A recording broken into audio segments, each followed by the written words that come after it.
ਗੁਰੂ ਜੀ ਖਿਦਰਾਣੇ ਦੇ ਰੇਤਲੇ ਟਿੱਬਿਆਂ ਵਿੱਚ ਮੋਰਚੇ ਬਣਾ ਕੇ ਸੂਬਾ ਸਰਹੰਦ ਦੇ ਹਮਲੇ ਦੀ ਉਡੀਕ ਕਰਨ ਲੱਗੇ। ਆਖਰ ਵਜ਼ੀਰ ਖਾਂ ਸੂਬਾ ਸਰਹੰਦ ਗੁਰੂ ਜੀ ਦਾ ਪਿੱਛਾ ਕਰਦਾ ਉੱਥੇ ਪੁੱਜਾ ਤੇ 1 ਮਾਘ 1762 ਨੂੰ ਟੱਕਰ ਹੋਈ ਤੇ ਖੂਬ ਜੰਮ ਕੇ ਲੜਾਈ ਹੋਈ। ਸਿੰਘ ਬੜੇ ਜੋਸ਼ ਵਿੱਚ ਬਹਾਦਰੀ ਨਾਲ ਜਾਨਾਂ ਤੋੜ ਕੇ ਲੜੇ ਤੇ ਥੋੜ੍ਹੀ ਦੇਰ ਵਿੱਚ ਹੀ ਲੋਥਾਂ ਦੇ ਢੇਰਾਂ ਦੇ ਢੇਰ ਲੱਗ ਗਏ। ਇੱਥੇ ਸਿੱਖਾਂ ਨੇ ਪਾਣੀ ਆਪਣੇ ਕਬਜ਼ੇ ਵਿੱਚ ਕਰ ਲਿਆ। ਮੁਸਲਮਾਨ ਫੌਜ ਨੂੰ ਪਾਣੀ ਨਾ ਮਿਲਣ ਕਰਕੇ ਬੜੀ ਤੰਗੀ ਦਾ ਸਾਹਮਣਾ ਕਰਨਾ ਪਿਆ। ਉਹਨਾਂ ਦੇ ਸਿਪਾਹੀ ਪਿਆਸ ਨਾਲ ਮਰਨ ਲੱਗੇ। ਕਈ ਤਾਂ ਲੜਨ ਤੋਂ ਮੂੰਹ ਫੇਰ ਬੈਠੇ ਤੇ ਕਈ ਲੜਨ ਦੇ ਯੋਗ ਹੀ ਨਾ ਰਹੇ। ਵਜ਼ੀਰ ਖਾਂ ਨੇ ਪਾਣੀ ਦੀ ਢਾਬ ਤੇ ਕਬਜ਼ਾ ਕਰਨ ਲਈ ਕਈ ਵਾਰ ਹਮਲਾ ਕੀਤਾ, ਪਰ ਹਾਰ ਖਾਧੀ ਤੇ ਪਿੱਛੇ ਹਟਣਾ ਪਿਆ। ਆਖਰ ਵਜ਼ੀਰ ਖਾਂ ਦੇ ਸਿਪਾਹੀ ਪਾਣੀ ਦੀ ਪਿਆਸ ਦੇ ਮਾਰੇ ਮੈਦਾਨ ਵਿੱਚੋਂ ਭੱਜ ਨੱਠੇ। ਸਿੰਘਾਂ ਨੇ 3-4 ਮੀਲ ਤੱਕ ਉਹਨਾਂ ਦਾ ਪਿੱਛਾ ਕੀਤਾ। ਮੁਸਲਿਮ ਫੌਜ ਦਾ ਬਹੁਤ ਨੁਕਸਾਨ ਹੋਇਆ ਤੇ ਉਹ ਹਾਰ ਕੇ ਵਾਪਸ ਸਰਹੰਦ ਚਲੇ ਗਏ। ਆਖਰ ਜਿੱਤ ਗੁਰੂ ਜੀ ਦੀ ਹੋਈ। ਇਸ ਤੋਂ ਬਾਅਦ ਗੁਰੂ ਜੀ ਦਾ ਪਿੱਛਾ ਕਰਨਾ ਵੈਰਾਨ ਜੰਗਲਾਂ ਵਿੱਚ ਹੋਰ ਵੀ ਕਠਿਨ ਹੋ ਗਿਆ ਤੇ ਸੂਬੇ ਨੇ ਹੋਰ ਪਿੱਛਾ ਕਰਨ ਦਾ ਇਰਾਦਾ ਤਿਆਗ ਦਿੱਤਾ। ਇਹਨਾਂ ਘਟਨਾਵਾਂ ਤੋਂ ਚੰਗੀ ਤਰ੍ਹਾਂ ਸਿੱਧ ਹੁੰਦਾ ਹੈ ਕਿ ਗੁਰੂ ਗੋਬਿੰਦ ਸਿੰਘ ਜੀ ਆਪਣੇ ਉਦੇਸ਼ ਨੂੰ ਪੂਰਾ ਕਰਨ ਲਈ ਹਰ ਸਮੇਂ ਤਿਆਰ ਬਰ ਤਿਆਰ ਰਹਿੰਦੇ ਸਨ ਤੇ ਯੋਗ ਮੌਕੇ ਦੀ ਤਾੜ ਵਿੱਚ ਰਹਿੰਦੇ ਸਨ। ਚਮਕੌਰ ਦੇ ਮੈਦਾਨ ਵਿੱਚੋਂ ਨਿਕਲ ਆਉਣਾ ਕਿਸੇ ਡਰ ਜਾਂ ਬੁਜ਼ਦਿਲੀ ਕਰਕੇ ਨਹੀਂ ਸੀ, ਸਗੋਂ ਉਦੇਸ਼ ਦੀ ਪੂਰਤੀ ਲਈ ਜੱਦੋ-ਜਹਿਦ ਨੂੰ ਜਾਰੀ ਰੱਖਣਾ ਤੇ ਸਫਲਤਾ ਪ੍ਰਾਪਤ ਕਰਨ ਦੇ ਪੱਖੋਂ ਅਤਿਅੰਤ ਜ਼ਰੂਰੀ ਸੀ। ਗੁਰੂ ਜੀ ਤਾਂ ਆਪਣਾ ਜੀਵਨ ਕੌਮ ਤੇ ਦੇਸ਼ ਨੂੰ ਅਰਪਣ ਕਰ ਚੁੱਕੇ ਸਨ ਤੇ ਇਸ ਉਦੇਸ਼ ਲਈ ਹੀ ਉਹ ਆਪਣੀ ਜ਼ਿੰਦਗੀ ਲੇਖੇ ਲਾਉਣਾ ਚਾਹੁੰਦੇ ਸਨ। ਅਜੇ ਬਹੁਤ ਕੰਮ ਕਰਨ ਵਾਲੇ ਬਾਕੀ ਸਨ। ਮਿਸ਼ਨ ਵੀ ਪੂਰਾ ਕਰਨਾ ਸੀ। ਇੱਕ ਗੱਲ ਵਿਸ਼ੇਸ਼ ਤੌਰ ਤੇ ਯਾਦ ਰੱਖਣ ਵਾਲੀ ਹੈ ਕਿ ਰਾਏ ਕਪੂਰਾ ਜੋ ਗੁਰੂ ਜੀ ਨਾਲ ਮਿਲ ਕੇ ਮੁਸਲਮਾਨਾਂ ਦੇ ਵਿਰੁੱਧ ਲੜਨ ਤੋਂ ਇਨਕਾਰ ਕਰਦਾ ਸੀ, ਉਹ ਮੁਸਲਮਾਨਾਂ ਨਾਲ ਮਿਲ ਕੇ ਗੁਰੂ ਜੀ ਤੇ ਹਮਲੇ ਵਿੱਚ ਸ਼ਾਮਲ ਹੋ ਕੇ ਲੜਿਆ। ਗੁਰੂ ਗੋਬਿੰਦ ਸਿੰਘ ਜੀ ਨੂੰ ਹਿੰਦੂਆਂ ਤੋਂ ਮਦਦ ਤੇ ਸਹਾਇਤਾ ਕੀ ਮਿਲਣੀ ਸੀ। ਹਰ ਸਮੇਂ ਵਿਰੋਧਤਾ ਤੇ ਕਸ਼ਟ ਹੀ ਮਿਲਦਾ ਰਿਹਾ, ਕਿਉਂਕਿ ਹਿੰਦੂ ਤਾਂ ਪਰਮਾਤਮਾ ਨੂੰ ਵਿਸਾਰ ਕੇ ਪਿੱਠ ਦੇ ਚੁੱਕੇ ਸਨ। ਉਹ ਪਰਮਾਤਮਾ ਤੋਂ ਮੂੰਹ ਮੋੜ ਕੇ ਖੁਦਗਰਜੀ ਵਿੱਚ ਗਰਕ ਹੋ ਚੁੱਕੇ ਸਨ ਤੇ ਉਹਨਾਂ ਵਿੱਚ ਕੌਮੀ ਜਜ਼ਬੇ ਦਾ ਨਾਮ ਨਿਸ਼ਾਨ ਤੱਕ ਬਾਕੀ ਨਹੀਂ ਸੀ ਤੇ ਉਸ ਦੀ ਕੋਈ ਬੂ ਵੀ ਬਾਕੀ ਨਹੀਂ ਸੀ। ਅਜਿਹਿਆਂ ਤੋਂ ਗੁਰੂ ਜੀ ਨੂੰ ਕੀ ਆਸ ਹੋ ਸਕਦੀ ਹੈ ਤੇ ਮਦਦ ਕਿਵੇਂ ਮਿਲ ਸਕਦੀ ਸੀ। ਲੱਗਦਾ ਹੈ ਉਸ ਵੇਲੇ ਦੇ ਹਿੰਦੂ ਵੀ ਅਕਲ ਦੇ ਅੰਨੇ ਹੀ ਸਨ ਤੇ ਮਗਜ ਦੇ ਕੋੜੇ। ਗੁਰੂ ਜੀ ਦਾ ਉਦੇਸ਼ ਬਿਲਕੁਲ ਸਪਸ਼ਟ ਤੇ ਡੰਕੇ ਦੀ ਚੋਟ ਨਾਲ ਜ਼ਾਹਰ ਸੀ, ਫਿਰ ਵੀ ਹਿੰਦੂ ਗੁਰੂ ਜੀ ਦੀ ਵਿਰੋਧਤਾ ਹੀ ਕਰੀ ਜਾਂਦੇ ਸਨ ਤੇ ਉਲਟਾ ਉਹਨਾਂ ਤੇ ਸ਼ਾਹੀ ਫੌਜਾਂ ਨਾਲ ਮਿਲ ਕੇ ਹਮਲੇ ਕਰਦੇ ਸਨ, ਦੁਸ਼ਮਣਾਂ ਨਾਲ ਰਲ ਕੇ ਤਲਵਾਰ ਉਠਾਉਂਦੇ ਸਨ। ਜਦੋਂ ਮੁਸਲਮਾਨ ਫੌਜ ਮੈਦਾਨੇ ਜੰਗ ਵਿੱਚੋਂ ਭੱਜ ਗਈ ਤਾਂ ਗੁਰੂ ਜੀ ਆਪ ਲੜਾਈ ਦੇ ਮੈਦਾਨ ਵਿੱਚ ਆਪਣੇ ਸਿੱਖਾਂ ਦੀਆਂ ਲਾਸ਼ਾਂ ਪਾਸ ਅੱਪੜੇ ਤੇ ਜਾ ਕੇ ਉਹਨਾਂ ਦੇ ਮੂੰਹਾਂ ਤੋਂ ਆਪਣੇ ਰੁਮਾਲ ਨਾਲ ਲਹੂ ਪੂੰਝਿਆ ਤੇ ਉਹਨਾਂ ਦੀ ਬਹਾਦਰੀ ਦੀ ਉਪਮਾ ਕੀਤੀ, ਵਰਦਾਨ ਦਿੱਤੇ।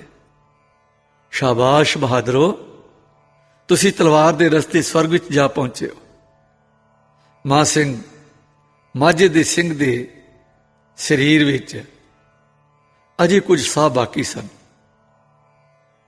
ਗੁਰੂ ਜੀ ਨੇ ਉਸ ਦੇ ਮੂੰਹ ਵਿੱਚ ਪਾਣੀ ਚੋਇਆ। ਉਸ ਨੇ ਆਪਣੀਆਂ ਅੱਖਾਂ ਖੋਲ੍ਹੀਆਂ ਤਾਂ ਗੁਰੂ ਜੀ ਨੂੰ ਆਪਣੇ ਸਾਹਮਣੇ ਵੇਖਿਆ। ਗੁਰੂ ਜੀ ਨੇ ਪ੍ਰਸੰਨ ਹੋ ਕੇ ਉਸ ਨੂੰ ਵਰ ਮੰਗਣ ਲਈ ਆਖਿਆ ਤਾਂ ਉਸ ਨੇ ਗੁਰੂ ਜੀ ਅੱਗੇ ਬੇਨਤੀ ਕੀਤੀ, ਹੇ ਪਾਤਸ਼ਾਹ, ਜੇ ਤਰੁੱਠੇ ਹੋ ਤਾਂ ਮਾਝੇ ਦੇ ਸਿੰਘਾਂ ਦਾ ਉਹ ਬੇਦਾਵਾ ਪਾੜ ਦਿਓ, ਉਹਨਾਂ ਦਾ ਕਸੂਰ ਮੁਆਫ ਕਰ ਦਿਓ। गुरु जी ने मां सिंह की इस बेनती को प्रवान किया। ਉਹ ਬੇਦਾਵੇ ਦਾ ਕਾਗਜ਼ ਕਮਰ ਕੱਸੇ ਵਿੱਚੋਂ ਕੱਢ ਕੇ ਉਹਨਾਂ ਦੇ ਨੇਤਰਾਂ ਦੇ ਸਾਹਮਣੇ ਪਾੜ ਦਿੱਤਾ ਤੇ ਫਿਰ ਸ਼ਹੀਦ ਹੋਣ ਵਾਲੇ ਸਾਰੇ ਸਿੰਘਾਂ ਨੂੰ ਖਾਲਸਾ ਧਰਮ ਨਾਲ ਨਵੇਂ ਸਿਰੇ ਮਿਲਾ ਲਿਆ ਤੇ ਇਹਨਾਂ ਨੂੰ ਮੁਕਤੇ ਆਖਿਆ। ਮਾਨ ਸਿੰਘ ਦਾ ਇਹ ਕੰਮ ਬਹੁਤ ਹੀ ਪ੍ਰਸ਼ੰਸਾਯੋਗ ਸੀ ਕਿ ਉਹ ਆਪਣੀ ਸ਼ਹੀਦੀ ਦੇ ਅੰਤਲੇ ਸਵਾਸਾਂ ਸਮੇਂ ਆਪਣੇ ਭਰਾਵਾਂ ਤੇ ਵਤਨੀਆਂ ਦੀਆਂ ਸ਼ੁਭ ਇਛਾਵਾਂ ਦੀ ਪੂਰਤੀ ਕਰਕੇ ਪ੍ਰਾਣ ਤਿਆਗਦਾ ਹੈ। ਮਹਾਨ ਹਨ ਉਹ ਪੁਰਸ਼ ਜੋ ਆਪਣੇ ਜੀਵਨ ਨੂੰ ਦੇਸ਼ ਵਾਸੀਆਂ ਦੀ ਭਲਾਈ ਤੇ ਸ਼ਾਨ ਦੇ ਲੇਖੇ ਲਾਉਂਦੇ ਹਨ। ਜਿਸ ਦੇਸ਼ ਜਾਂ ਕੌਮ ਵਿੱਚ ਅਜਿਹੇ ਪਵਿੱਤਰ ਵਿਚਾਰਾਂ ਉੱਪਰ ਅਮਲ ਹੋਇਆ, ਉਹ ਦੇਸ਼ ਹੀ ਤਰੱਕੀ ਦੀਆਂ ਸਿਖਰਾਂ ਤੇ ਪਹੁੰਚੇ। ਉਸ ਦੇਸ਼ ਤੇ ਕੌਮ ਨੇ ਸਨਮਾਨ ਤੇ ਸਤਿਕਾਰ ਪ੍ਰਾਪਤ ਕੀਤਾ ਹੈ। ਕਾਮਯਾਬੀ ਨੇ ਸਦਾ ਉਸ ਦੇ ਹਰ ਮੈਦਾਨੇ ਕਦਮ ਚੁੰਮੇ। ਕੁਰਬਾਨੀ ਬਿਨਾਂ ਇਸ ਸੰਸਾਰ ਵਿੱਚ ਕਦੇ ਕਿਸੇ ਕੌਮ ਦਾ ਦੇਸ਼ ਦੀ ਕੁਰਬਾਨੀ ਬਿਨਾਂ ਇਸ ਸੰਸਾਰ ਵਿੱਚ ਕਦੇ ਕਿਸੇ ਕੌਮ ਜਾਂ ਦੇਸ਼ ਨੇ ਨਾ ਤਰੱਕੀ ਕੀਤੀ ਤੇ ਨਾ ਹੀ ਕੋਈ ਕੰਮ ਸਿਰੇ ਚੜਿਆ।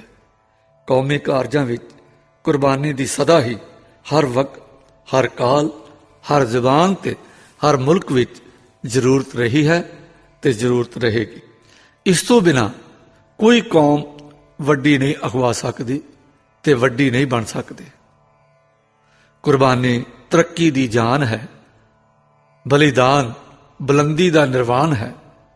ਕੌਮੀ ਇੱਜ਼ਤ ਦਾ ਵਸੀਲਾ ਸ਼ਹਾਦਤ ਹੈ, ਕੁਰਬਾਨੀ ਹੈ।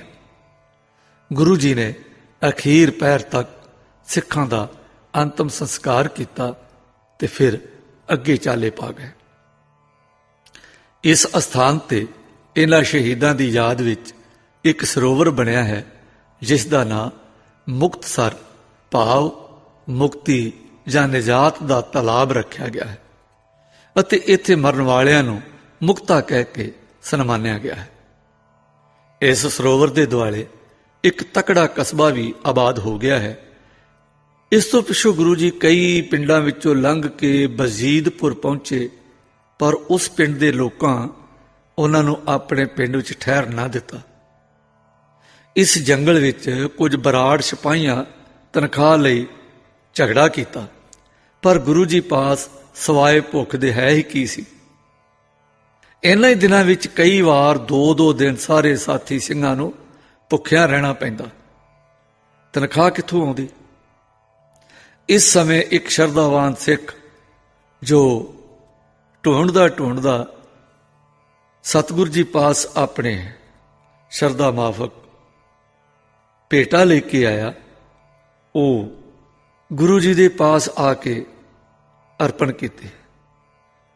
ਉਸ ਸਹਾਇਤਾ ਵਿੱਚੋਂ ਜਾਂ ਉਸ ਭੇਟਾ ਵਿੱਚੋਂ ਤਨਖਾਹ ਵੰਡੀ ਗਈ, ਪਰ ਦੀਵਾਨ ਸਿੰਘ ਨਾਮੀ ਸਿੱਖ ਨੇ ਤਨਖਾਹ ਲੈਣ ਤੋਂ ਇਨਕਾਰ ਕਰ ਦਿੱਤਾ। ਇੱਕ ਬ੍ਰਾਹਮਣ ਫਕੀਰ ਨੂੰ ਜੋ ਜਨਮ ਤੋਂ ਹੀ ਮੁਸਲਮਾਨ ਹੋ ਚੁੱਕਾ ਸੀ, ਪਹੁਲ ਛਕਾ ਕੇ ਸਿੰਘ ਸਜਾ ਦਿੱਤਾ ਤੇ ਉਸ ਦਾ ਨਾਂ ਅਜਮੇਰ ਸਿੰਘ ਰੱਖ ਦਿੱਤਾ। ਫਿਰ ਗੁਰੂ ਜੀ ਤਲਵੰਡੀ ਪਹੁੰਚ ਗਏ। ਉੱਥੇ ਗੁਰੂ ਜੀ ਦੇ ਮਹਿਲ ਵੀ ਦਿੱਲੀ ਤੋਂ ਆ ਪੁੱਜੇ। ਕੁਝ ਦਿਨ ਇੱਥੇ ਠਹਿਰਨ ਪਿੱਛੋਂ ਬਠਿੰਡੇ ਦੇ ਦਮਦਮਾ ਸਾਹਿਬ ਅੱਪੜ ਗਏ। ਇਸ ਥਾਂ ਗੁਰੂ ਜੀ ਨੇ ਕਾਫੀ ਦੇਰ ਟਿਕਾਣਾ ਕੀਤਾ। ਆਮ ਰਵਾਇਤ ਹੈ ਕਿ ਗੁਰੂ ਜੀ ਨੇ ਇੱਥੇ ਆਰਾਮ ਕੀਤਾ ਤੇ ਦਮ ਲਿਆ, ਇਸ ਲਈ ਇਸ ਥਾਂ ਦਾ ਨਾਮ ਦਮਦਮਾ ਸਾਹਿਬ ਪੈ ਗਿਆ। ਕਈਆਂ ਦਾ ਵਿਚਾਰ ਹੈ ਕਿ ਗੁਰੂ ਜੀ ਦੇ ਮਹਿਲ ਦਿੱਲੀ ਤੋਂ ਇੱਥੇ ਆ ਕੇ ਮਿਲੇ। ਇੱਥੋਂ ਹੀ ਭਾਈ ਦਇਆ ਸਿੰਘ ਤੇ ਭਾਈ ਧਰਮ ਸਿੰਘ ਔਰੰਗਜ਼ੇਬ ਕੋਲ ਗੁਰੂ ਜੀ ਦਾ ਜਵਾਬੀ ਖਤ ਲੈ ਕੇ ਗਏ ਤੇ ਫਿਰ ਉੱਤਰ ਲੈ ਕੇ ਆਏ, ਜਿਸ ਵਿੱਚ ਔਰੰਗਜ਼ੇਬ ਨੇ ਬੜੇ ਨਰਮ ਤਰੀਕੇ ਨਾਲ ਗੁਰੂ ਜੀ ਨੂੰ ਦਿੱਲੀ ਆਉਣ ਦਾ ਸੱਦਾ ਦਿੱਤਾ। ਪਹਿਲਾਂ ਤਾਂ ਗੁਰੂ ਜੀ ਦਿੱਲੀ ਜਾਣ ਨੂੰ ਤਿਆਰ ਹੋ ਗਏ ਤੇ ਫਿਰ ਇਹ ਸੋਚ ਕੇ ਕਿ ਔਰੰਗਜ਼ੇਬ ਦੇ ਇਕਰਾਰ ਤੇ ਵਾਅਦੇ ਦਾ ਤਾਂ ਪਹਿਲਾਂ ਵੀ ਇਤਬਾਰ ਕਰਕੇ ਵੇਖਿਆ, ਹੁਣ ਕੋਈ ਇਤਬਾਰ ਹੀ ਨਹੀਂ। ਅਜੇ ਗੁਰੂ ਜੀ ਨੇ ਕਾਫੀ ਹੋਰ ਕੰਮ ਕਰਨੇ ਹਨ। ਉਹਨਾਂ ਜਾਣ ਦਾ ਇਰਾਦਾ ਬਦਲ ਲਿਆ। ਚੰਗਾ ਅਵਸਰ ਵੇਖ ਕੇ ਗੁਰੂ ਜੀ ਇੱਕ ਬੜੇ ਜ਼ਰੂਰੀ ਕੰਮ ਵਿੱਚ ਰੁੱਝ ਗਏ। ਇੱਕ ਰਵਾਇਤ ਇਹ ਵੀ ਹੈ ਕਿ ਜੋ ਪੱਤਰ ਗੁਰੂ ਜੀ ਨੇ ਔਰੰਗਜ਼ੇਬ ਨੂੰ ਭੇਜਿਆ ਉਹ ਇੱਥੋਂ ਲਿਖਿਆ। ਉਸ ਵਿੱਚ ਉਹਨਾਂ ਬੜੇ ਸਵੈਮਾਨ ਤੇ ਭਰੋਸੇ ਨਾਲ ਲਿਖਿਆ। ਗੁਰੂ ਜੀ ਨੇ ਬੜੀ ਦਲੇਰੀ ਤੇ ਨਿਡਰਤਾ ਨਾਲ ਔਰੰਗਜ਼ੇਬ ਨੂੰ ਸਖਤ ਮਲਾਮਤ ਕੀਤੀ। ਗੁਰੂ ਜੀ ਨੇ ਉਸ ਜ਼ਫਰਨਾਮੇ ਵਿੱਚ ਸਪਸ਼ਟ ਲਿਖਿਆ ਹੈ ਕਿ ਖੁਦਾ ਦਾ ਕਹਿਰ ਤੇਰੇ ਤੇ ਪਵੇਗਾ। ਖੁਦਾ ਨੂੰ ਸ਼ਹਿਨਸ਼ਾਹ ਦਿੱਲੀ ਦੀ ਪਰਵਾਹ ਤੇ ਡਰ ਨਹੀਂ। ਗੁਰੂ ਨਾਨਕ ਦੇਵ ਜੀ ਦਾ ਨਿਰਮਲ ਪੰਥ ਸਭ ਤੋਂ ਉੱਤਮ ਹੈ। ਉਹਨਾਂ ਇਸ਼ਾਰਾ ਕੀਤਾ ਕਿ ਅਸੀਂ ਆਪਣਾ ਕਾਰਜ ਸਫਲਤਾ ਨਾਲ ਨਿਭਾ ਚੁੱਕੇ ਹਾਂ ਤੇ ਸਾਡਾ ਹੁਣ ਸੰਸਾਰ ਨਾਲ ਕੋਈ ਮੋਹ ਮੁਹੱਬਤ ਨਹੀਂ, ਕੋਈ ਸੰਬੰਧ ਨਹੀਂ, ਤੇ ਅਸੀਂ ਆਪਣੇ ਅੰਤਕਾਲ ਦੀ ਸ਼ਾਂਤੀ ਨਾਲ ਇੰਤਜ਼ਾਰ ਕਰ ਰਹੇ ਹਾਂ ਤੇ ਸਾਨੂੰ ਅਕਾਲ ਪੁਰਖ ਦੇ ਸਿਵਾ ਕਿਸੇ ਦਾ ਭੈ ਨਹੀਂ। ਗਰੀਬਾਂ ਤੇ ਮਜ਼ਲੂਮਾਂ ਦੀਆਂ ਆਹਾਂ ਕਦੇ ਵਿਅਰਥ ਨਹੀਂ ਜਾਣਗੀਆਂ ਤੇ ਕਿਆਮਤ ਦੇ ਦਿਨ ਤੈਨੂੰ ਤੇਰੇ ਜ਼ੁਲਮਾਂ, ਜਬਰਾਂ ਤੇ ਗੁਨਾਹਾਂ ਦੀ ਸਜ਼ਾ ਔਰੰਗਜ਼ੇਬ ਜ਼ਰੂਰ ਮਿਲੇਗੀ ਤੇ ਅਸੀਂ ਵੇਖਾਂਗੇ ਕਿ ਤੂੰ ਆਪਣੇ ਅਮਲਾਂ ਦੀ ਸਫਾਈ ਕਿਵੇਂ ਪੇਸ਼ ਕਰੇਗਾ। ਗੁਰੂ ਜੀ ਨੂੰ ਔਰੰਗਜ਼ੇਬ ਨੇ ਦੂਜੀ ਵਾਰ ਵੀ ਸੱਦ ਭੇਜਿਆ ਪਰ ਉਹ ਨਹੀਂ ਗਏ। ਦਮਦਮੇ ਦੇ ਸਥਾਨ ਤੇ ਗ੍ਰੰਥ ਸਾਹਿਬ ਨੂੰ ਮੁੜ ਲਿਖਵਾਇਆ ਤੇ ਇਸ ਵਿੱਚ ਆਪਣੇ ਪਿਤਾ ਗੁਰੂ ਸ੍ਰੀ ਗੁਰੂ ਤੇਗ ਬਹਾਦਰ ਜੀ ਦੀ ਬਾਣੀ ਵੀ ਲਿਖਵਾਈ। ਬਾਅਦ 'ਚ ਇਸ ਬੀੜ ਦਾ ਨਾਂ ਦਮਦਮਾ ਵਾਲੀ ਬੀੜ ਪੈ ਗਿਆ। ਕਈ ਲੋਕ ਇਹ ਖਿਆਲ ਕਰਦੇ ਹਨ ਕਿ ਲਿਖਤ ਸਮੇਂ ਗੁਰੂ ਜੀ ਨੇ ਇੱਕ ਦੋ ਥਾਵਾਂ ਤੇ ਕੁਝ ਤਬਦੀਲੀਆਂ ਕਰਕੇ ਲਿਖਵਾਇਆ, ਜਿਵੇਂ ਕਿ ਪਹਿਲਾਂ ਅਸਲ ਸ਼ਬਦ ਸੀ ਕਹੋ ਕਬੀਰ ਜਨ ਭਏ ਖਲਾਸੇ ਤੇ ਇਸ ਦੀ ਬਜਾਏ ਜਨ ਭਏ ਖਾਲਸੇ ਲਿਖਵਾ ਦਿੱਤਾ, ਪਰ ਇਸ ਲਈ ਵੀ ਕੋਈ ਭਰੋਸੇ ਵਾਲੀ ਦਲੀਲ ਮੌਜੂਦ ਨਹੀਂ। ਇਸ ਗ੍ਰੰਥ ਦੀ ਨਕਲ ਕਰਾਉਣ ਦੀ ਲੋੜ ਬਹੁਤ ਜ਼ਰੂਰੀ ਸੀ ਤੇ ਇਸ ਦੇ ਇੱਕ ਤੋਂ ਵੱਧ ਕਾਰਨ ਸਨ। ਕਰਤਾਰਪੁਰ ਵਾਲੇ ਧੀਰ ਮੱਲੀਏ ਬੀੜ ਨਹੀਂ ਸਨ ਦੇ ਰਹੇ ਤੇ ਛਪਾਈ ਦਾ ਕੋਈ ਰਿਵਾਜ ਨਹੀਂ ਸੀ। ਗੁਰੂ ਜੀ ਇਸ ਗ੍ਰੰਥ ਵਿੱਚ ਪਿਤਾ ਜੀ ਦੀ ਬਾਣੀ ਸ਼ਾਮਲ ਕਰਨਾ ਚਾਹੁੰਦੇ ਸਨ। ਪਹਿਲਾਂ ਜੰਗਾਂ ਵਿੱਚ ਰੁੱਝੇ ਰਹਿਣ ਕਾਰਨ ਗੁਰੂ ਜੀ ਨੂੰ ਸਮਾਂ ਨਹੀਂ ਮਿਲਿਆ ਤੇ ਹੁਣ ਕੁਝ ਥੋੜੀ ਫੁਰਸਤ ਕਾਰਨ ਗੁਰੂ ਜੀ ਨੇ ਇਸ ਗ੍ਰੰਥ ਦੀ ਲਿਖਤ ਕਰਾਈ। ਕਈ ਲੋਕਾਂ ਦਾ ਵਿਚਾਰ ਹੈ ਕਿ ਦਸਮ ਗ੍ਰੰਥ ਦਾ ਵੀ ਵਿਸ਼ੇਸ਼ ਭਾਗ ਇਸੇ ਸਥਾਨ ਤੇ ਹੀ ਤਿਆਰ ਹੋਇਆ, ਪਰ ਦੂਜੀ ਵਿਚਾਰ ਦੇ ਲੋਕੀ ਇਸ ਤੋਂ ਇਨਕਾਰ ਕਰਦੇ ਹਨ। ਪਰ ਮੰਨਣ ਜਾਂ ਨਾ ਮੰਨਣ ਲਈ ਕਾਫੀ ਸਬੂਤ ਮੌਜੂਦ ਨਹੀਂ।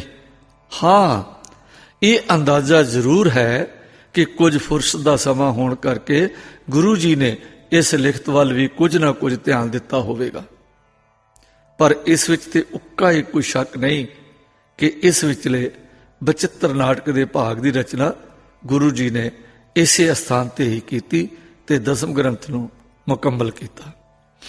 ਬਚਿੱਤਰ ਨਾਟਕ ਵਿੱਚ ਗੁਰੂ ਜੀ ਨੇ ਆਪਣੇ ਤੋਂ ਪਹਿਲੇ 9 ਗੁਰੂਆਂ ਦੇ ਜੀਵਨ ਤੇ ਕਾਰਨਾਮਿਆਂ ਦਾ ਵਰਣਨ ਕੀਤਾ ਹੈ, ਫਿਰ ਆਪਣੇ ਨਾਲ ਬੀਤੇ ਸਮਾਚਾਰ ਲਿਖੇ ਹਨ ਤੇ ਈਸ਼ਵਰ ਦੀ ਮਹਿਮਾ ਦੇ ਗੁਣ ਗਾਏ ਹਨ।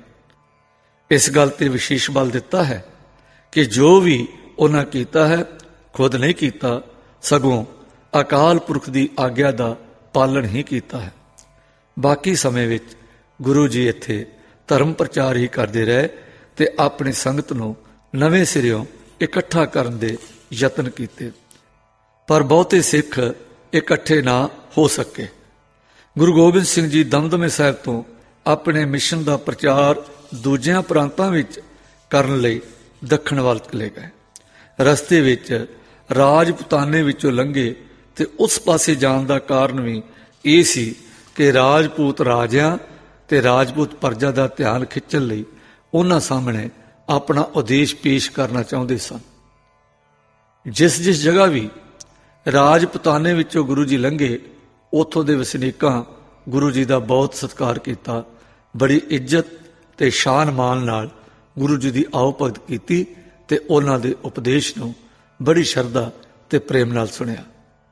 ਇੱਕ ਅਸਥਾਨ ਤੇ ਮਹੰਤ ਚੇਤ ਰਾਮ ਦਾਦੂ ਪੰਥੀ ਨਾਲ ਮੇਲ ਹੋਇਆ। ਉਸਨੇ ਗੁਰੂ ਜੀ ਦਾ ਬਹੁਤ ਹੀ ਸਨਮਾਨ ਕੀਤਾ ਤੇ ਇਸ ਦੀ ਵਾਰਤਾਲਾਪ ਦਾ ਜ਼ਿਕਰ ਵੀ ਆਮ ਪੁਸਤਕਾਂ ਵਿੱਚ ਦਰਜ ਹੈ। ਰਸਤੇ ਵਿੱਚ ਕੱਤਕ 1763 ਬਿਕਰਮੀ ਦੀ ਪੂਰਨਮਾਸ਼ੀ ਦਾ ਮੇਲਾ ਪੁਸ਼ਕਰ ਰਾਜ ਵੇਖਿਆ। ਜਦ ਗੁਰੂ ਜੀ ਅਜਮੇਰ ਗਏ ਸਨ ਤਾਂ ਇੱਕ ਸ਼ਰਧਾਲੂ ਸਿੱਖ ਨੇ ਉਹਨਾਂ ਦੀ ਯਾਦ ਵਿੱਚ ਉੱਥੇ ਇੱਕ ਘਾਟ ਬਣਵਾਇਆ ਤੇ ਉਸ ਦਾ ਨਾਂ ਗੋਬਿੰਦ ਘਾਟ ਰੱਖਿਆ। ਬਗਾਉਰ ਦੇ ਇਲਾਕੇ ਵਿੱਚ ਤੰਬੂ ਲਾ ਕੇ ਠਹਿਰੇ ਹੋਏ ਸਨ ਕਿ ਉੱਥੇ ਔਰੰਗਜ਼ੇਬ ਦੇ ਮਰਨ ਦੀ ਖਬਰ ਮਿਲੀ, ਜੋ ਸੰਮਤ 1764 ਵਿੱਚ ਮਰਿਆ। ਉਸ ਦੀ ਮੌਤ ਦੀ ਖਬਰ ਸੁਣ ਕੇ ਗੁਰੂ ਜੀ ਚੁੱਪਚਾਪ ਤੇ ਗੰਭੀਰ ਰਹੇ ਤੇ ਕੁਝ ਦੇਰ ਸੋਚ ਵਿੱਚ ਰਹੇ।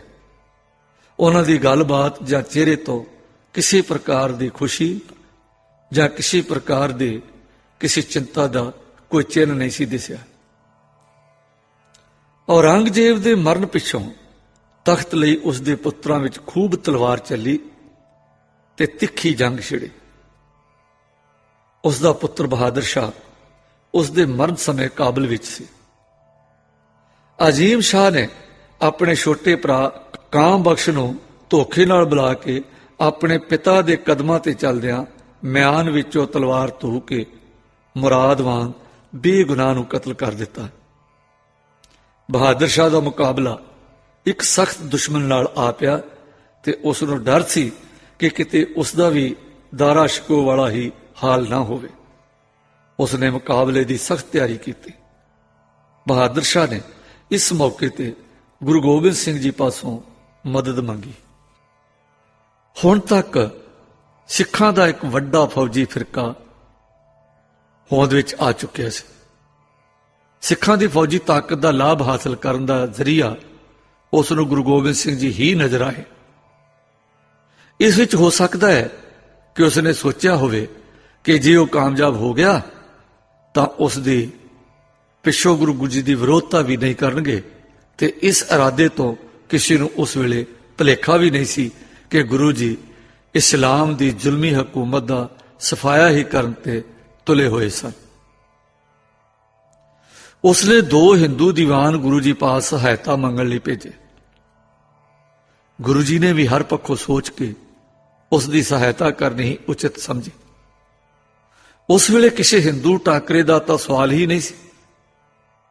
ਗੁਰੂ ਜੀ ਨੇ ਇਹੋ ਹੀ ਯੋਗ ਸਮਝਿਆ ਕਿ ਸਿੱਖਾਂ ਨੂੰ ਕੇਂਦਰ ਤੋਂ ਦੂਰ ਰੱਖਣ ਨਾਲੋਂ ਇਹ ਚੰਗਾ ਹੋਵੇਗਾ ਕਿ ਬਣਨ ਵਾਲੇ ਸਮਰਾਟ ਨਾਲ ਮਿਲ ਕੇ ਚੰਗੇ ਮੌਕੇ ਦੀ ਉਡੀਕ ਕੀਤੀ ਜਾਵੇ ਤੇ ਸਿੱਖਾਂ ਨੂੰ ਬਕਾਇਦਾ ਸਿਖਲਾਈ ਤੇ ਹੋਰ ਫੌਜੀ ਸਮਾਨ ਨਾਲ ਆਰਾਸਤਾ ਕੀਤਾ ਜਾਵੇ।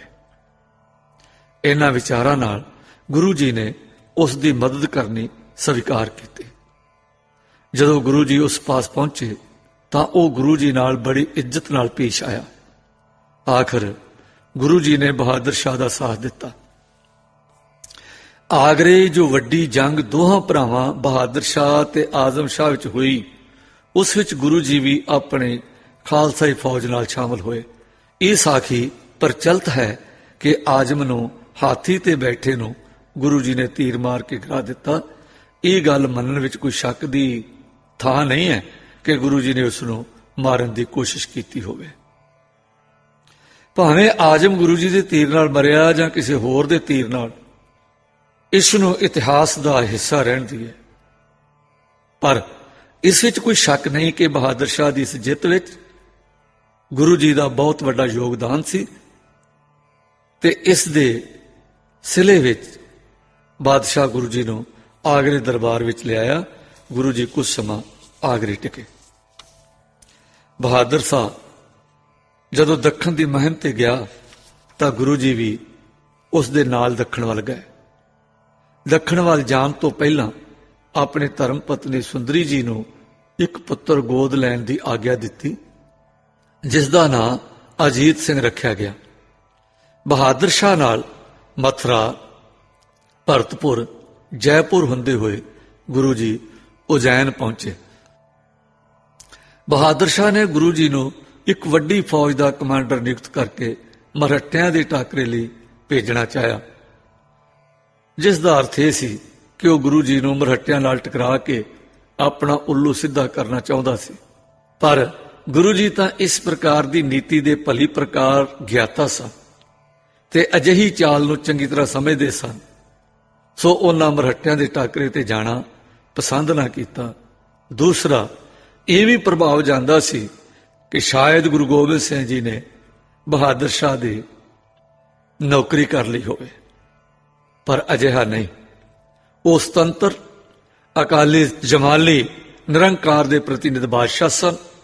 ਉਹਨਾਂ ਦੇ ਅਧੀਨ ਦੁਨੀਆ ਦੀਆਂ तमाम ਬਾਦਸ਼ਾਹੀਆਂ ਤੇ ਹੋ ਸਕਦੀਆਂ, ਪਰ ਗੁਰੂ ਗੋਬਿੰਦ ਸਿੰਘ ਕਿਸੇ ਬਾਦਸ਼ਾਹ ਦੇ ਅਧੀਨ ਨਹੀਂ ਸਨ ਹੋ ਸਕਦੇ।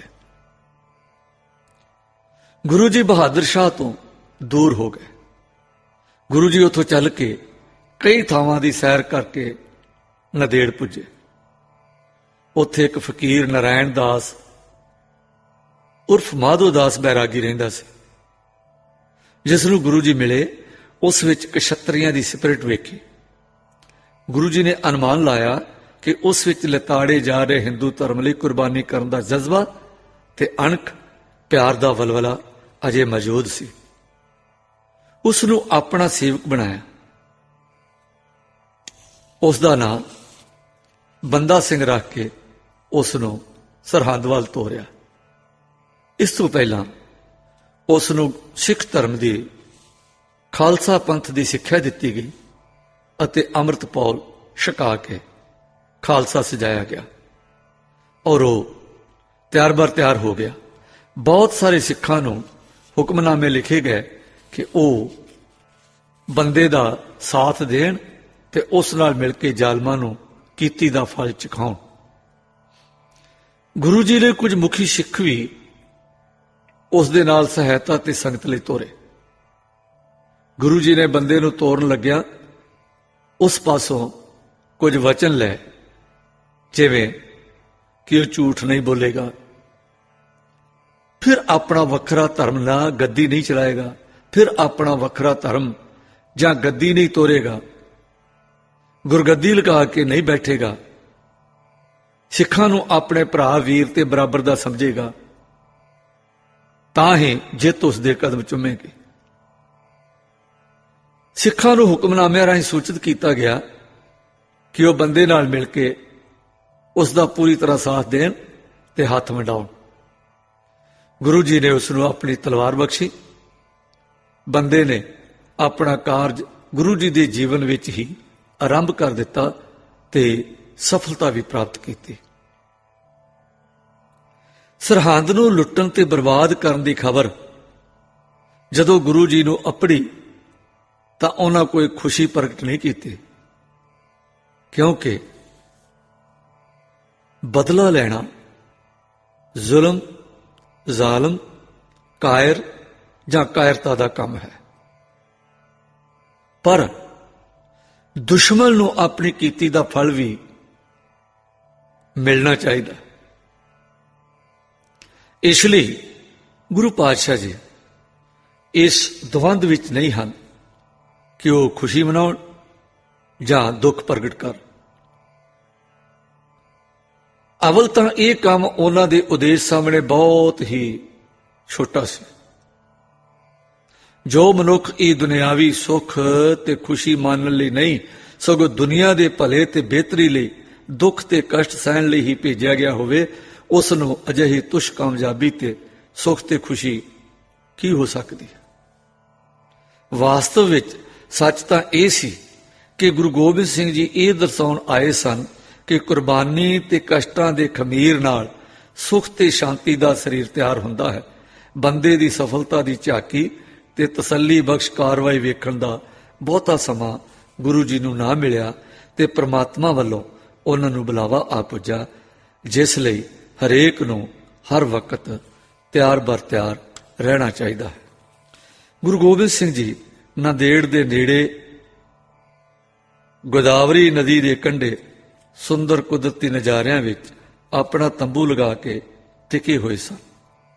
ਥੋੜੇ ਸਮੇਂ ਵਿੱਚ ਇੱਕ ਭੂਮੀ ਦਾ ਟੁਕੜਾ ਖਰੀਦ ਕੇ ਇੱਕ ਮਕਾਨ ਬਣਵਾ ਲਿਆ, ਜਿਸ ਦਾ ਨਾਮ ਅਫਜ਼ਲ ਨਗਰ ਉਰਫ ਅਬਚਲ ਨਗਰ ਰੱਖਿਆ ਗਿਆ, ਜਿੱਥੇ ਅੱਜ ਕੱਲ੍ਹ ਇਸੇ ਨਾਂ ਦਾ ਇੱਕ ਮੰਦਿਰ ਮੌਜੂਦ ਤੇ ਪ੍ਰਸਿੱਧ ਹੈ।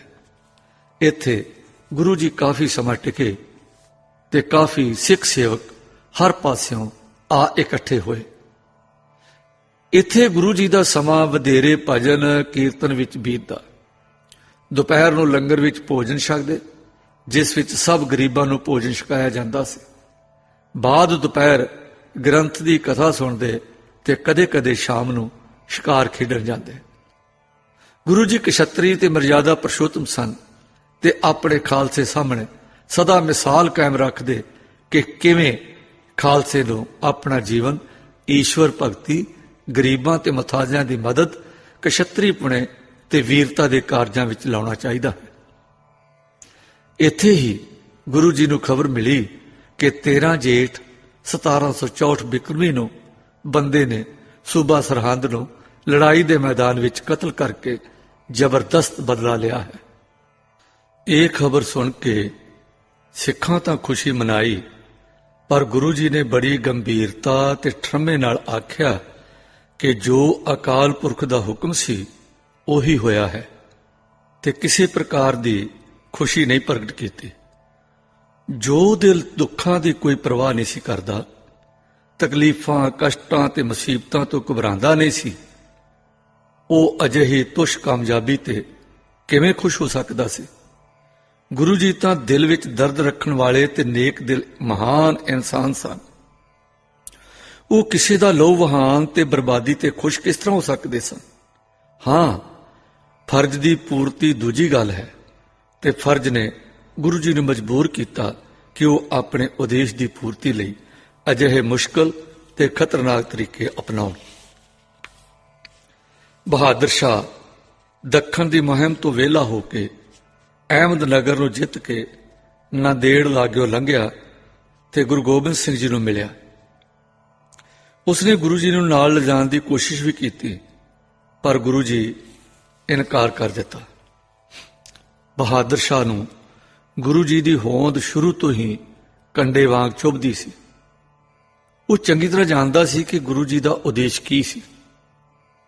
ਉਹ ਦਿਲੋਂ ਸਦਾ ਲੋਚਦਾ ਸੀ ਕਿ ਜਦ ਵੀ ਮੌਕਾ ਮਿਲੇ ਗੁਰੂ ਜੀ ਦਾ ਖਾਤਮਾ ਕਰ ਦੇਵੇ। ਉਹ ਸਦਾ ਹੀ ਅਜਿਹੇ ਮੌਕੇ ਦੀ ਤਲਾਸ਼ ਵਿੱਚ ਸੀ। ਜਦੋਂ ਤੱਕ ਗੁਰੂ ਗੋਬਿੰਦ ਸਿੰਘ ਮੌਜੂਦ ਸਨ, ਉਸ ਦੇ ਦਿਲ ਵਿੱਚ ਖਟਕਾ ਤੇ ਸਹਿਮ ਹੀ ਲੱਗਾ ਰਹਿੰਦਾ ਸੀ। ਉਸ ਦੇ ਦਿਲੀ ਸਹਿਮ ਤੇ ਖਤਰੇ ਨੂੰ ਸਰਹੰਦ ਵਿੱਚ ਬੰਦੇ ਦੇ ਕਾਰਨਾਮਿਆਂ ਤੇ ਸਿੱਖਾਂ ਦੇ ਵਿਦਰੋਹ ਨੇ ਹੋਰ ਵੀ ਮਜ਼ਬੂਤ ਕਰ ਦਿੱਤਾ ਸੀ। ਸੋ ਇਸ ਕਰਕੇ ਉਹ ਇਸ ਵਿੱਚ ਤਤਪਰ ਹੋ ਗਿਆ ਕਿ ਕਿਵੇਂ ਗੁਰੂ ਜੀ ਦਾ ਖਾਤਮਾ ਕਰਕੇ ਉਹ ਆਪਣੇ ਸਿਰ ਤੋਂ ਖਤਰਾ ਟਾਲੇ। ਇਸ ਲਈ ਉਸਨੇ ਇੱਕ ਸਾਜ਼ਿਸ਼ ਤਿਆਰ ਕੀਤੀ। ਆਪ ਤਾਂ ਉਹ ਉੱਥੋਂ ਤੁਰ ਕੇ ਅੱਗੇ ਚਲਾ ਗਿਆ, ਪਰ ਇੱਕ ਤੁਰਕਜਾਦੇ ਮੁਸਲਮਾਨ ਨੂੰ ਜੋ ਗੁਰੂ ਜੀ ਦਾ ਨੌਕਰ ਸੀ ਇਹ ਜੋਸ਼ ਦਿੱਤਾ ਕਿ ਗੁਰੂ ਗੋਬਿੰਦ ਸਿੰਘ ਉਸ ਦੇ ਬਾਪ ਦਾਦੇ ਦਾ ਕਾਤਲ ਹੈ ਤੇ ਬਾਪ ਦਾਦੇ ਦੇ ਖੂਨ ਦਾ ਬਦਲਾ ਲੈਣਾ ਮੁਸਲਮਾਨ ਦਾ ਪਹਿਲਾ ਫਰਜ਼ ਹੈ। ਇਹ ਕਹਿ ਕੇ ਉਸ ਨੂੰ ਸ਼ਰਮਿੰਦਾ ਕੀਤਾ ਕਿ ਤੂੰ ਇਤਨਾ ਬੇਗੈਰਤ ਹੈ ਕਿ ਆਪਣੇ ਬਾਪ ਦੇ ਕਾਤਲ ਦੀ ਖਿਦਮਤ ਕਰਦਾ ਹੈ। ਇਸ ਤਰ੍ਹਾਂ ਉਸ ਨੂੰ ਚੁੱਕ ਕੇ ਤੇ ਭੜਕਾ ਕੇ ਗੁਰੂ ਜੀ ਦੇ ਕਤਲ ਲਈ ਤਿਆਰ ਕੀਤਾ। ਉਸ ਨੂੰ ਕਾਫੀ ਇਨਾਮ ਦੇਣ ਦਾ ਲਾਲਚ ਤੇ ਵਚਨ ਵੀ ਦਿੱਤਾ। ਇਸ ਆਦਮੀ ਦਾ ਨਾਂ ਗੁਲ ਖਾਂ ਸੀ, ਜੋ ਆਪਣੇ ਭਰਾ ਅਤਾਉਲਾ ਖਾਂ ਨਾਲ ਗੁਰੂ ਜੀ ਦੀ ਖਿਦਮਤ ਕਰਦਾ ਸੀ ਤੇ ਉਹ ਪੈਂਦੇ ਖਾਂ ਦੀ ਔਲਾਦ ਸਨ, ਜਿਹੜਾ ਗੁਰੂ ਜੀ ਦੇ ਹੱਥੋਂ ਲੜਾਈ ਵਿੱਚ ਮਾਰਿਆ ਜਾ ਚੁੱਕਾ ਸੀ। ਇਹ ਡੂੰਘੀ ਸਾਜ਼ਿਸ਼ ਗੁਰੂ ਜੀ ਦੇ ਵਿਰੁੱਧ ਆਪਣਾ ਕੰਮ ਕਰ ਗਈ। ਗੁਰੂ ਜੀ ਨੂੰ ਉਸ ਮੁਲਾਜ਼ਮ ਤੇ ਬਹੁਤ ਵਿਸ਼ਵਾਸ ਸੀ।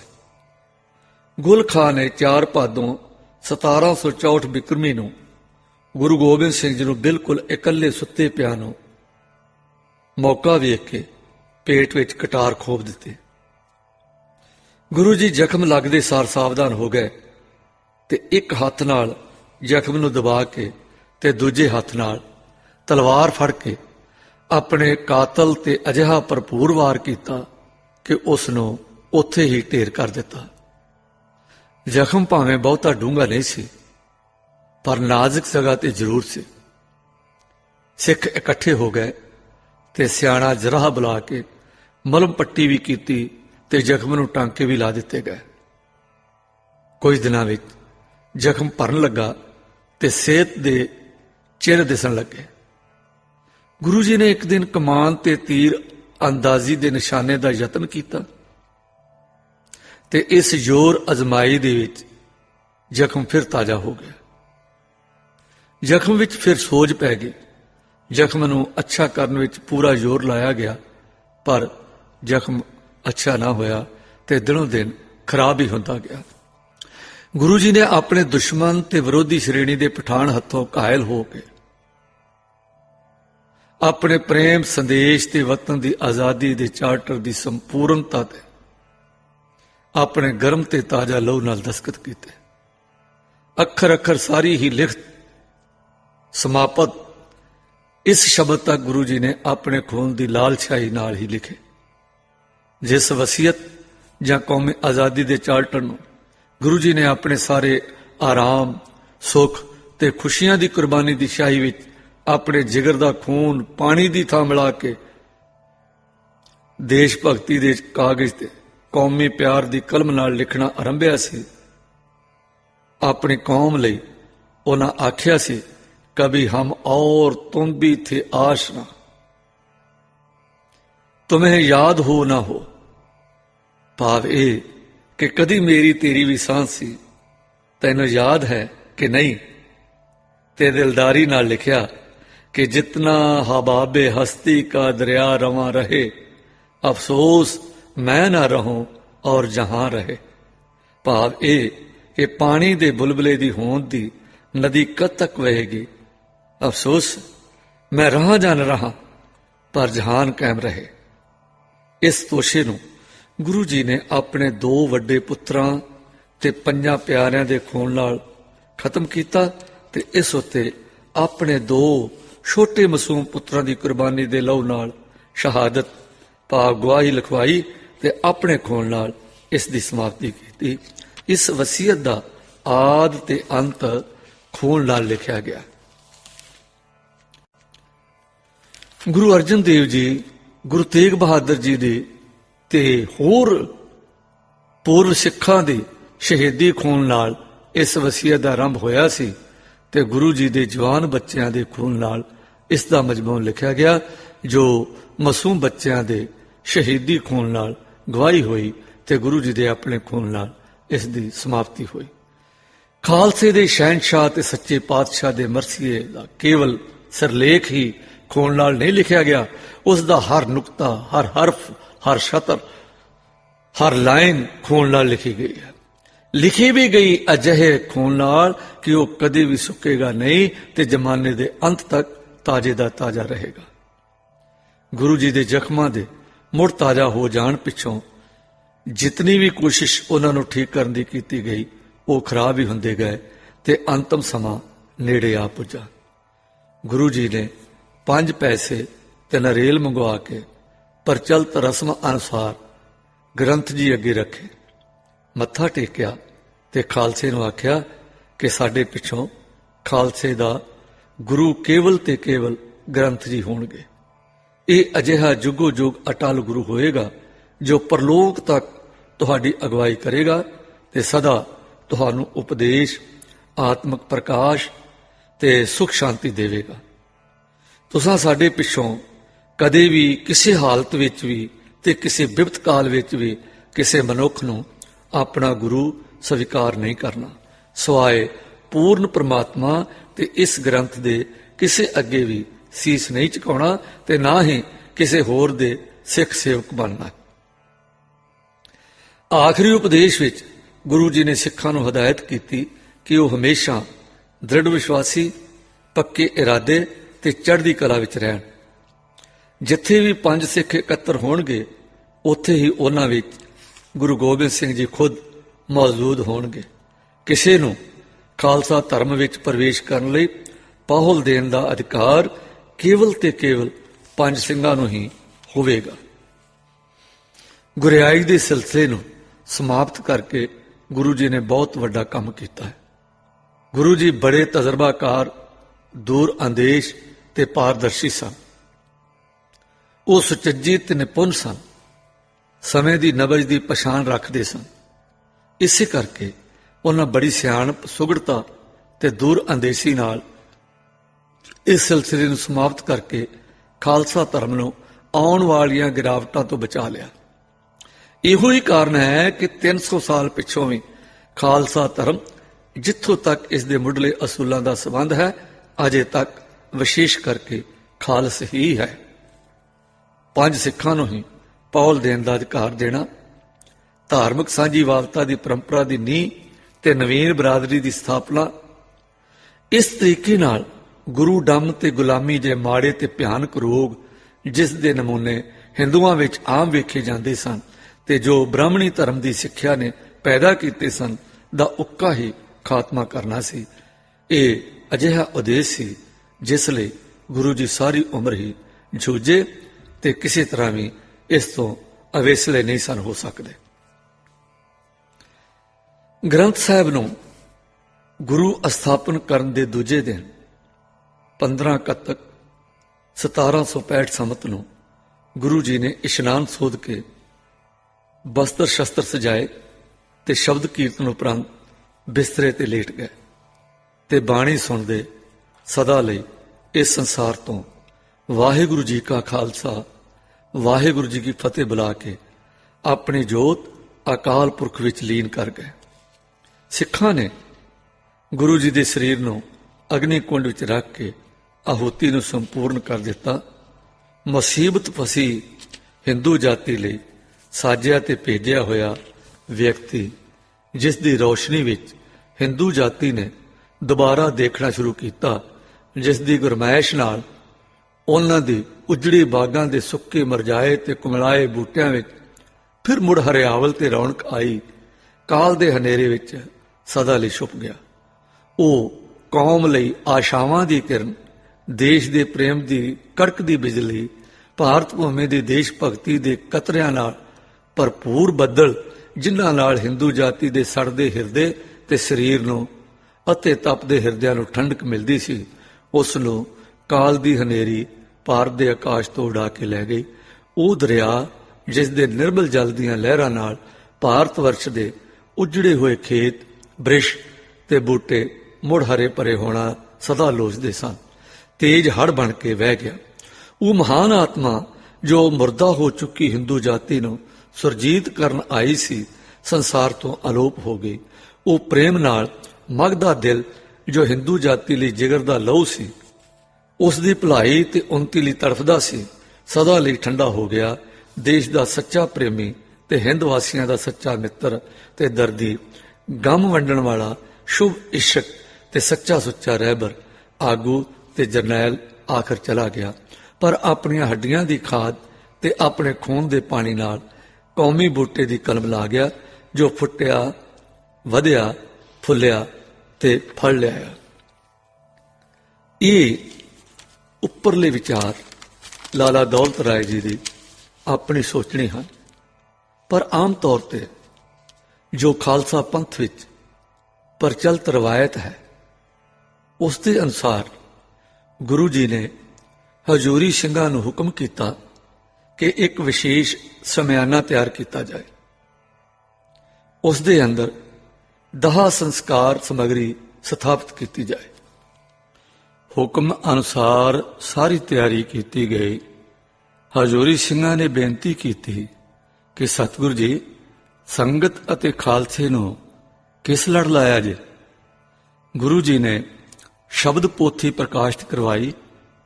ਉਸ ਅੱਗੇ ਰਵਾਇਤ ਅਨੁਸਾਰ 5 ਪੈਸੇ, ਨਾਰੀਅਲ ਤੇ ਗੁਰਤਾ ਗੱਦੀ ਦੀ ਸੰਪੂਰਨ ਸਮੱਗਰੀ ਭੇਟ ਕਰਕੇ ਆਪਣਾ ਸੀਸ ਸ਼ਬਦ ਪੋਥੀ ਨੂੰ ਸਮਰਪਿਤ ਕਰ ਦਿੱਤਾ।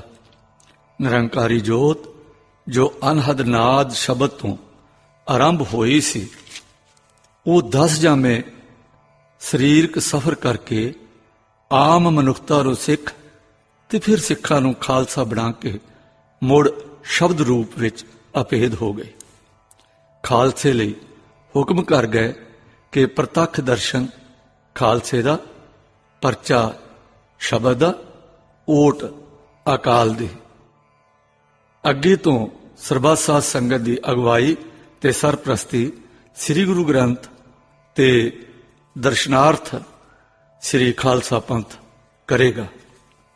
ਗੁਰਿਆਈ ਦੇ ਸਿਲਸਿਲੇ ਨੂੰ ਸਮਾਪਤ ਕਰਕੇ ਗੁਰੂ ਜੀ ਨੇ ਬਹੁਤ ਵੱਡਾ ਕੰਮ ਕੀਤਾ।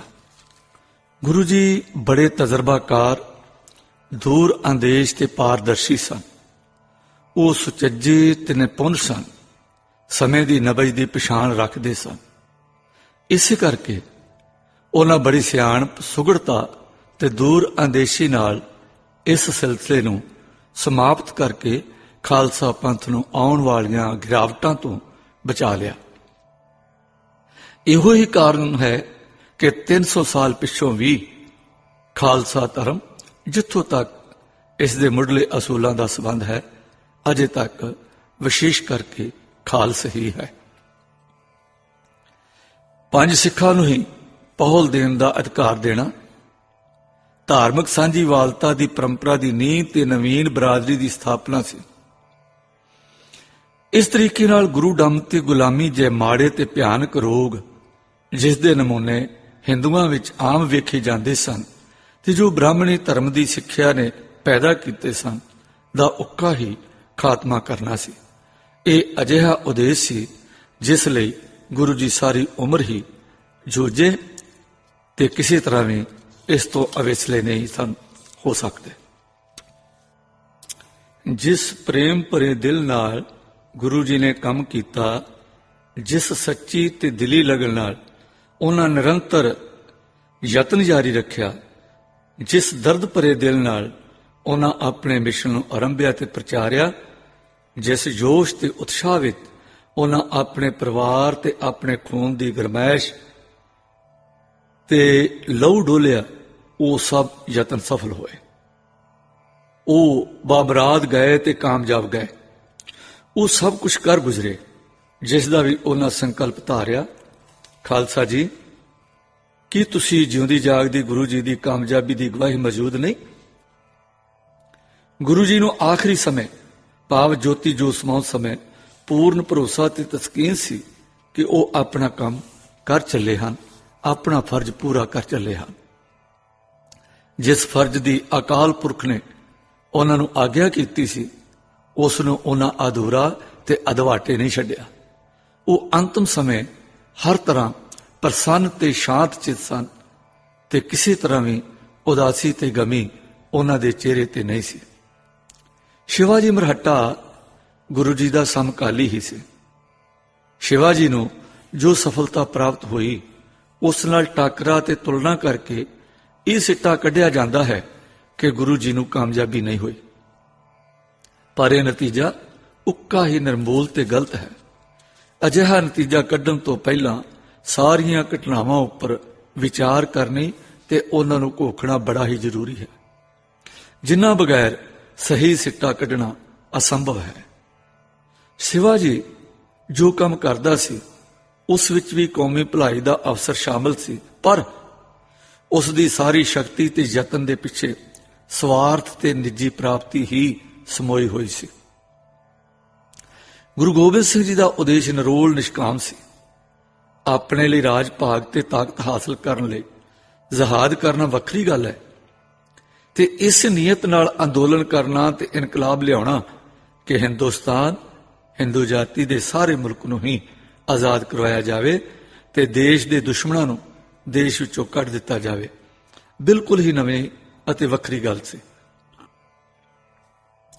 ਸ਼ਿਵਾਜੀ ਤਾਂ ਆਪਣੇ ਲਈ ਯੁੱਧ ਕਰ ਰਿਹਾ ਸੀ ਤੇ ਗੁਰੂ ਜੀ ਦੂਜਿਆਂ ਲਈ। ਸ਼ਿਵਾਜੀ ਦਾ ਮਨੋਰਥ ਆਪਣੇ ਲਈ ਰਾਜ ਕਾਜ ਤੇ ਰਾਜਸੀ ਤਾਕਤ ਹਾਸਲ ਕਰਨਾ ਸੀ। ਭਾਵੇਂ ਉਸ ਦੀ ਨਿੱਜੀ ਤਾਕਤ ਪ੍ਰਾਪਤ ਕਰਨ ਨਾਲ ਕੌਮ ਨੂੰ ਵੀ ਲਾਭ ਪਹੁੰਚਦਾ ਸੀ, ਪਰ ਗੁਰੂ ਜੀ ਦਾ ਮਿਸ਼ਨ ਰਾਜਸੀ ਤੇ ਧਾਰਮਿਕ ਸ਼ਕਤੀ ਉਜਾਗਰ ਕਰਕੇ ਕੌਮੀਅਤ ਪੈਦਾ ਕਰਨਾ ਸੀ ਅਤੇ ਦੇਸ਼ ਦੀ ਆਜ਼ਾਦੀ ਹਾਸਲ ਕਰਨਾ ਸੀ। ਸ਼ਿਵਾਜੀ ਲਈ ਸਿਆਸੀ ਤਾਕਤ ਹਾਸਲ ਕਰਨ ਲਈ ਹਿਕਮਤ ਅਮਲੀ ਤੇ ਰਾਜਨੀਤੀ ਦਾ ਸਾਰਾ ਭੰਡਾਰ, ਝੂਠ, ਫਰੇਬ, ਠੱਗੀ ਜਿਹੇ ਹਥਿਆਰ ਉਸ ਪਾਸ ਬਥੇਰੇ ਸਨ, ਪਰ ਗੁਰੂ ਜੀ ਲਈ ਮਜ਼ਹਬੀ ਪੇਸ਼ਵਾ ਤੇ ਧਰਮ ਆਗੂ ਤੇ ਗੁਰੂ ਹੋਣ ਕਾਰਨ ਸ਼ਿਵਾਜੀ ਵਾਲੇ ਭੰਡਾਰ ਉਹਨਾਂ ਲਈ ਬਿਲਕੁਲ ਬੰਦ ਸਨ। ਗੁਰੂ ਜੀ ਨਿੱਜੀ ਬਾਹੂਬਲ ਨਾਲ ਸਿੱਧੇ ਟਾਕਰੇ ਤੇ ਜੁੜਵੀਂ ਤੇ ਡਟਵੀਂ ਲੜਾਈ ਰਾਹੀਂ ਕਾਮਯਾਬੀ ਚਾਹੁੰਦੇ ਸਨ।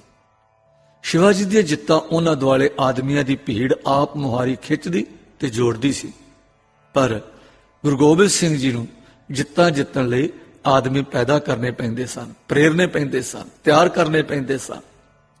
ਸ਼ਿਵਾਜੀ ਦੀ ਵਿਰੋਧਤਾ ਹਿੰਦੂ ਜਾਤੀ ਵੱਲੋਂ ਉੱਕਾ ਨਹੀਂ ਸੀ ਹੋਈ, ਪਰ ਇੱਥੇ ਦੇਖੋ ਗੁਰੂ ਜੀ ਦੀ ਰੱਜ ਕੇ ਵਿਰੋਧਤਾ ਹੋਈ ਹੈ। ਗੁਰੂ ਜੀ ਅਜਿਹੇ ਕਾਰਨਾਂ ਦੇ ਬਾਵਜੂਦ ਵੀ ਸਫਲ ਰਹੇ। ਉਹ ਆਸ਼ਾਵਾਦੀ ਤੇ ਕਾਮਯਾਬ ਹੀ ਜੋਤੀ ਜੋਤ ਸਮਾਏ ਆਪਣੇ ਕਰਤੱਵ ਤੇ ਕਾਰਜਾਂ ਦੇ ਫਰਜ਼ਾਂ ਦੀ ਪੂਰਤੀ ਲਈ ਅੰਤਮ ਸਮੇਂ ਤੱਕ ਆਪਣੇ ਕਰਮ ਦੀ ਪਾਲਣਾ ਕਰਦੇ ਰਹੇ।